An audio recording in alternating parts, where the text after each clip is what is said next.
I'd be willing to do whatever it takes to win her back. Are you willing to block your ex right now? I can't block her because... Hey guys, welcome back to the channel. Today I want to take a very deep and honest look at this incredibly emotional airport scene between Rick and Trisha. This is not just another breakup moment.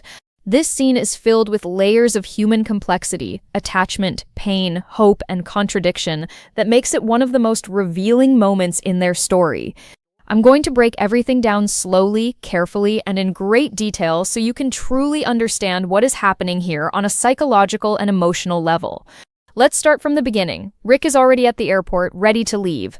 He is talking in that sad tone, positioning himself as someone who is suffering, as if the pain is something that just happened to him rather than something he played a major role in creating. But the real turning point, the moment that changes the entire atmosphere, is when Trisha shows up. If this relationship was truly over in her heart, she would not have come to the airport after all the damage had already been done. She would have let the ending stay where it landed. But she comes anyway, and the moment she appears, everything stops feeling final. The situation suddenly becomes emotionally unfinished, raw, and open. This is where the tension begins immediately. Rick was already in departure mode, already framing the narrative in a way that seeks sympathy, but Trisha's presence shifts the focus. Now it is not only about what Rick did wrong, it becomes about why she is still willing to step into his emotional space even after he gave her every reason to protect herself. This is the real shock. Not because it automatically means she is weak, that would be too simple and too shallow a judgment. Real-life attachment does not work like that. Sometimes the person who hurt you the most is still the person you are emotionally trying to separate from, and those two processes do not happen at the same speed. Trisha's logic may already know exactly who Rick is and what he has done, but her feelings are clearly not moving at the same pace. That gap, that split between head and heart, is where all the emotional tension lives. One part of her knows he has not earned this moment. Another part of her still desperately needs it. Maybe she wants closure. Maybe she wants to see his face one last time to confirm that leaving him is the right decision.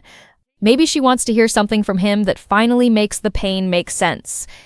Or maybe, and this is the part many people don't like to admit, a small part of her still wants the ending to feel softer and less painful than the relationship actually was. Just the act of showing up is incredibly powerful. Showing up is not neutral, it gives access. And when trust has already been broken, access is a very dangerous thing. Rick benefits from this immediately. He does not have to chase her. He does not have to earn another conversation. She brings the conversation to him. That does not mean she is taking him back, but it does mean he gets one more emotional opening, one more chance to stay relevant in her mind and heart. For someone like Rick, ambiguity is helpful. It buys time. It keeps the story from becoming completely closed. You can already feel the contradictions building in every direction. Rick is sad but not truly accountable. Trisha is hurt but not absent. The relationship looks over on the surface, but the emotional bond is still very much active. This combination creates an unstable situation because nobody is standing fully in one clear truth. Everyone is standing in overlap, and overlap is exactly where bad decisions tend to survive longer than they should. What makes this even more complicated is that Trisha showing up does not automatically mean she is giving up her self-respect. It could actually mean the opposite. It could mean she is trying to end things with composure and dignity instead of rage and chaos.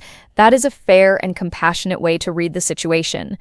But the harder and more important truth is that emotional dignity and emotional vulnerability can exist at the same time. She may believe she is simply saying goodbye, but the very act of being there may be keeping the emotional door from closing completely.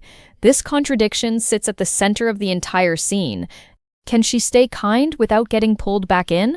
Can she stay open-hearted without leaving room for the same painful pattern to return?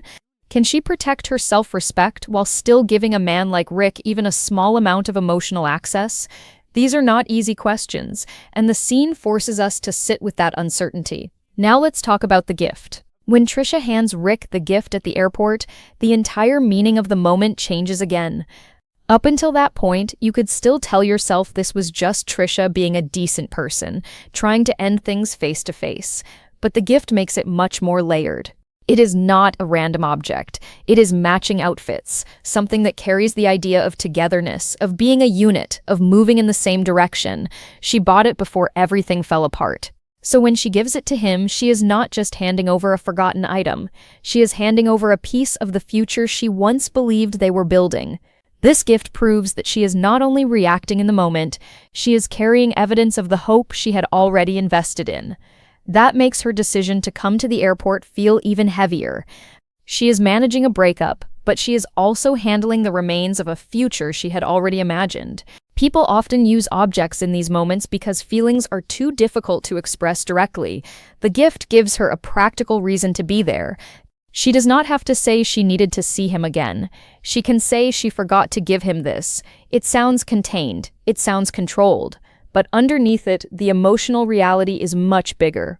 Rick receives this gift while standing in front of someone who still cares enough to bring it. That immediately shifts the balance.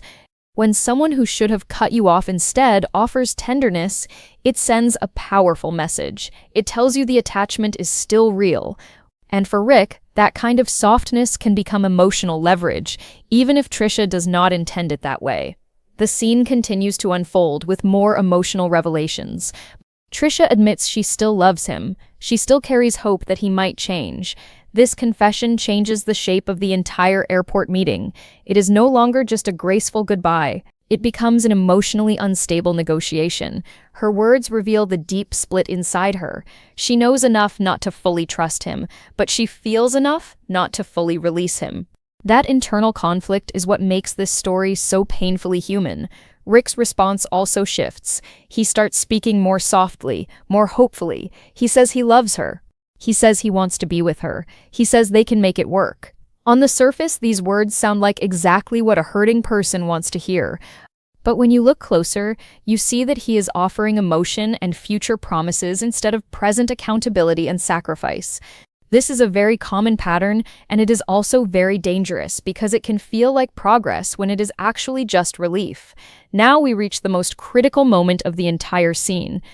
The question that cuts through all the emotion like a knife: are you willing to block your ex right now? This is the test.